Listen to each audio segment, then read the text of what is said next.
Tankard. She is known around the world.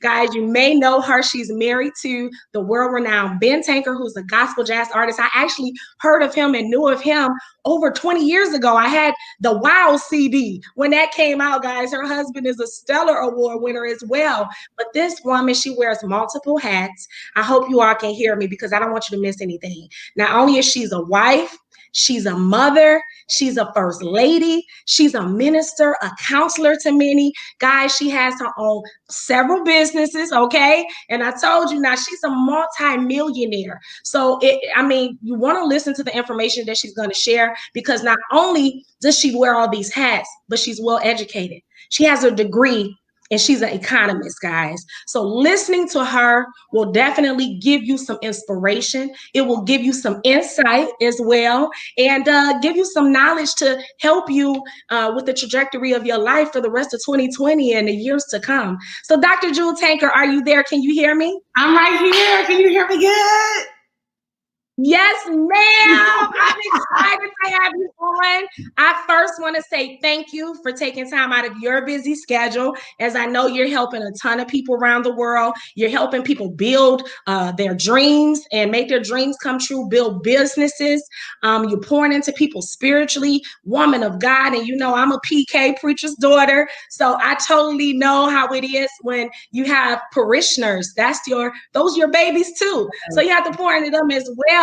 So tell me, how are you feeling today? How's it going? I'm feeling really good. I'm feeling really good. We literally just landed a couple hours ago. My honey flew us down to our place in Destin, Florida. So we did our, social distancing in Destin, but we were just ready for a change of scenery. And so anyway, we're back here at the National House. So I'm so excited to be on here with you, girl. I'm so proud of just the woman that you have become, evolving, working with you in business now for quite a few years. So it's a really, even though a lot is going on in the world right now, everything is changing. I'm just grateful, Tasha, that God saw fit to position us to get the education that we needed to win in any condition. Absolutely. And speaking on education now, you went about it the right way. I know you had a great upbringing. I want you to tell us a little bit about that because not everyone was born with a silver spoon in their mouths, guys. And just because she had a good upbringing as well, she still could have went astray and did her own thing, but she didn't. She stayed the course. She identified some things later in life. She identified who she was and what she wanted to do, and she did it very well. And she met her husband. Now, many of you know that they got their own private jet. If you don't know, I'm telling you now. But she speaks a lot of times and she said, look, ladies, I brought my own bag to the table. So we're going to rewind. Let's go back to your upbringing, where you come from, and we'll lead up to that. Absolutely. We both from Detroit. Yes. Detroit versus everybody. Yes, absolutely. So I grew up downtown Detroit. And my parents are actually the first African Americans to have a business downtown Detroit, and so called LaGreen's Records and Tapes. So if anybody's from Detroit, they may have remembered that. They had several locations, and so as a result, mom and dad, experienced a lot of success. And so as a result, we ended up being very blessed, right? And I grew up with mom and dad having his and her Rolls Royces, his and her Mercedes. I had a Volvo at 16, housekeepers, cooks, and drivers. And then at 19, we lost everything. And my family and I, obviously we were devastated. It was very hard for my father, because he was used to being a very big provider, very strong personality, very big provider. And so, for him to lose everything, he went into a serious depression. And I was just trying to figure out, heads from tails. I had never had a job. I was 19 years old. I went and got my first job working at Ameritech selling cell phones. And that was when they first kind of started coming out with the little bag and everything. And then, I started dating drug dealers because, Tasha, I was trying to figure out how do I maintain this lifestyle that I had become accustomed to doing. And so I dated them for several years, and it was fun while it lasted. And then they started getting indicted, getting killed, and it was just a big mess. And I was like, okay, God, I went from my daddy taking care of me to men taking care of me. Like, it's time for me to take care of myself. That's what it's really time to do. And so that's exactly what I did. went to University of Michigan, transferred from Michigan State, and majored in economics. And then I was blessed to be mentored by several multi-millionaires, and particularly men in network marketing, gold and silver, oil, and real estate. And I found that there were, those financial industries were very male dominated. And so I just had a desire that, like, no, I want, as a woman, I want to have my own bag. I knew I was going to marry somebody successful, but I was like, no, I want to make sure that I have my own independent wealth. And so that's really kind of set me on the course. I made a decision first that I was going to be wealthy. And then I believe God just started connecting me to all the right people. And then I had to be aggressive too. You can't just do that and say, I'm waiting on God. You got to be aggressive about going to get that bag and learning what you need to learn. Absolutely. And so you just mentioned quite a few great things. You said you knew you were going to marry someone successful. Now, how did you know this? Were you speaking it? Because I know there's power in the tongue and what we speak. So can you touch on that a little bit? Yeah, no, that's a really good question. So first of all, this is my second marriage, second and last. Okay. My first marriage, I was not married to anybody wealthy. Matter of fact, he was broke. And I was willing to, when I married him, it was like, okay, I'm just marrying for love, whatever. He loved the Lord. We're going to work in this thing together. But, he ended up being a little cray-cray. He was abusive. But not only was he abusive, mainly verbally, a couple times physically, but he just didn't have the drive. He just didn't have the ambition. He wanted to, sit at home and smoke weed and watch video games. And I was just like, I'm not about this life. I'm trying to get out of here. Let's go to a business meeting. Let's go network. Let's go learn. And he just didn't have that drive. So after being married the first time, I said, I cannot just marry just for love. I got to make sure we have the same core values. I got to make sure he's an extremist like I am. I got to make sure he's a big dreamer, and not just a big dreamer, but somebody who's going to go after it. Because a lot of people are big dreamers, but they don't have the work ethic, And so that's when I made the decision that I was going to marry somebody successful, because I needed somebody that would not be intimidated by my potential and kind of like hold me back, so to speak. Right. Absolutely. And so you're very independent, as y'all can hear. So you're big on relationships too, who you align yourself with.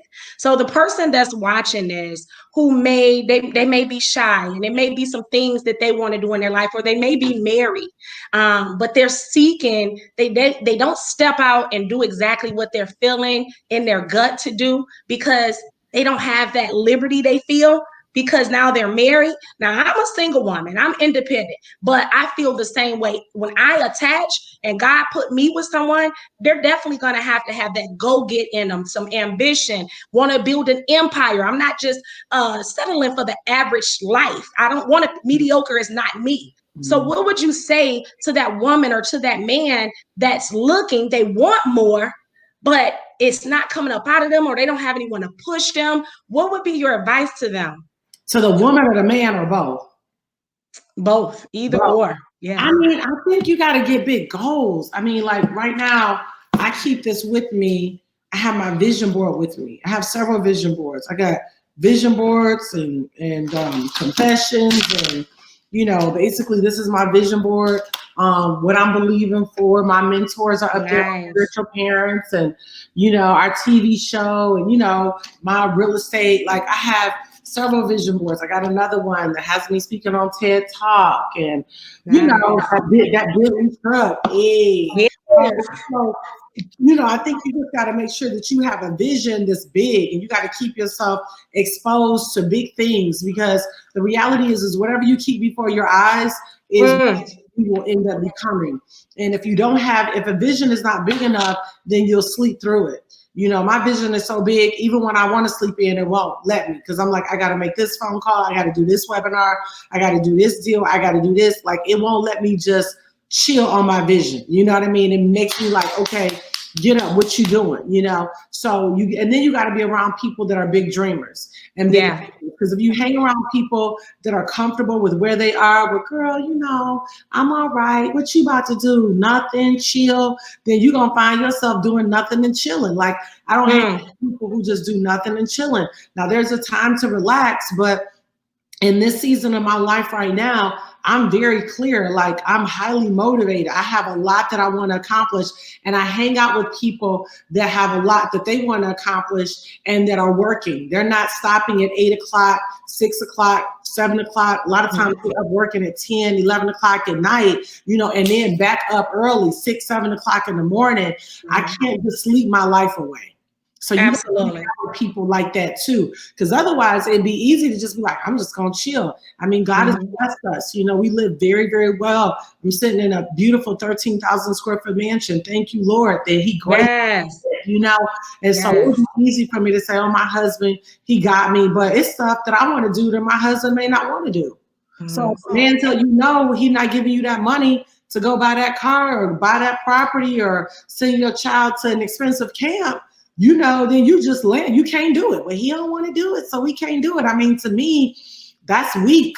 Like, if you don't want to do it, you should get your own bag so you can still write the check and do it. Absolutely. So let's fast forward and talk about multiple streams of income. That's the reason I really wanted to bring you on, because you're securing every bag, okay, in a financial industry. And many people who are watching, they know that I partner with you in foreign currency, guys. So this is what I've been telling y'all about for the last 3.5 years. I fired my boss. I was a school teacher 14 years, and I fired my boss 4 years ago, and I have so much time freedom on my hands. In addition to debt freedom, I've eliminated debt since I fired my boss. I have brought in more streams of income into my household, haven't skipped a beat, and I've built new relationships with those type of people that you were talking about, being in alignment with or surrounding yourself with people who dream big, who have what I aspire to have as well. And so you being that multi-millionaire, not just millionaire, but multi-millionaire, I was able to get up under your tutelage, and I appreciate you for taking me in and being my mentor, and you're teaching me the ropes. And guys, I'm talking about 6, 7 figures, okay, and above. But in this space of foreign currency, what would you tell the person who wants to do it, but they're not sure what it's about? I mean, I tell them on a regular basis how simple our system is and how we have the education, but they may need to hear it from my multi-millionaire, millionairess, Dr. Jewel Tankard. Amen. So, you know, I just like to tell people that becoming wealthy is not hard. You just have to make a decision. You got to make a decision, and then you got to stay teachable. And just understand that, you know what, there are things in this earth that are happening that I need to be a part of. And I think you have to have desire, because desire will move you into action. See, what happens is a lot of times when you have a lower class mentality or a middle class mentality, what happens is overanalyzation comes, a lot of self-doubt, low self-confidence. We're learning and comprehending new things are concerned. So it causes you, that overanalyzation causes procrastination, which causes stagnation, right? And so what happens is a month goes by, another month goes by, and you're like, I'm thinking about it, I'm thinking about it, I'm thinking about it. And you've just taught yourself to say, I'm praying about it, right? And that has become like your safety blanket. And what happens is you never move into action. So I would encourage anybody that's listening right now, like, first of all, I'm very results oriented. I'm a very much a bottom line kind of girl. I don't do business just on my feelings, right? Some people are like, I don't feel like, girl, if that feeling don't pay, don't talk to me about it, right? I tell my own feelings that. I'm like, you don't get to vote. You don't get to lead me today. Those days when I don't feel like working or don't feel like getting out of bed, I'd be like, feelings, you are not the boss of me, right? I have an end goal, and so I have to get up, right? So I tell people, feelings don't pay. So you just have to tell yourself, it's not about how you feel. It's about saying, you know what? There's a wealth transfer going on. The whole world is changing. I mean, everybody can see, from Australia to Africa to the United States, everything is changing. And so you can sit there if you want to and be like, well, and ends up getting completely left behind, right? It's just like the person, my precious 96-year-old grandmother who's still in Detroit, right? And she's just not gonna take a picture of her check. She's just not gonna do it. She'll be like, that something ain't right. Something ain't right. You know, she thinks it's a scam. I'm like, Grandma, it's not a scam. Like, you really don't have to go and stand in the line to deposit your check, you know? But in her mind, that's what she has to do. So what am I saying to you? I'm saying to you that there's a whole world that's changing. You have to tell yourself that I'm going to be a part of this change. And hold on. I got contractors here at the house. Okay. I have to tell them that I just want to say this, and I'm gonna jump off here. But Yes. you want to partner with somebody like a Tasha. When you partner with Tasha, you partner with me. When you partner with me, you partner with a whole wealth circle. You partner with a whole wealth family. We're gonna hold your hand. We're gonna support you. We're gonna make sure that you know what you need to know, and we're gonna teach you how to use this phone to make money every single day from your cell phone. Don't be left out of this wealth transfer. So Tasha, I love you. We Love you. Facebook Live because you're a real good interviewer, girl. Thank you. Yes, ma'am. Anytime.